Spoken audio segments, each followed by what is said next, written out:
आप news headline देख रहे होते हैं, डॉलर 90 पार, रुपया फिर फिसला। किसी ने आपसे पूछा भी नहीं, लेकिन रातों रात आपकी जेब में रखा रुपया सस्ता हो चुका है। पेट्रोल से लेकर गैस, EMI से लेकर मोबाइल, सब पर अदृश्य दबाव बढ़ चुका है। पिछले कुछ हफ्तों से विदेशी मुद्रा बाजार में रुपया धीरे धीरे गिरता जा रहा है, लेकिन जब गिरावट नॉर्मल से निकलकर खतरे की तरफ बढ़ने लगे, तब एंट्री होती है RBI की।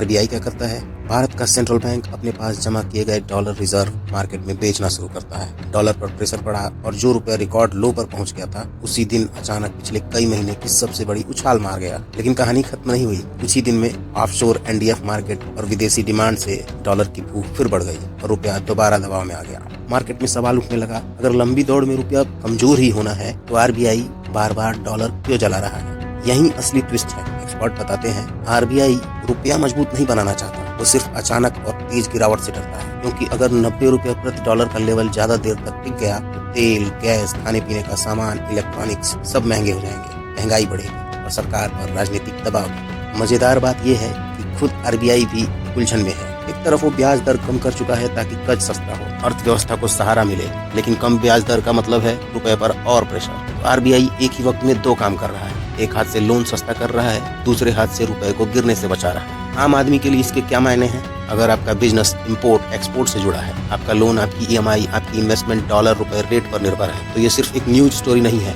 आपकी रोजमर्रा की जिंदगी का रिस्क मैप है। आज रुपया न पूरी तरह आजाद है, न पूरी तरह सुरक्षित। वो RBI की खींची हुई एक अदृश्य सीमा के अंदर चल रहा है। ये मजबूती की नहीं, नुकसान को सीमित करने की कहानी है। अगर आपको ये स्टोरी पसंद आई तो इस रील को सेव कर लीजिए, दोस्तों के साथ शेयर कीजिए और फॉलो कीजिए, ताकि अगली बार जब आप सुने रुपया टूटा या डॉलर उछला तो आप सिर्फ खबर नहीं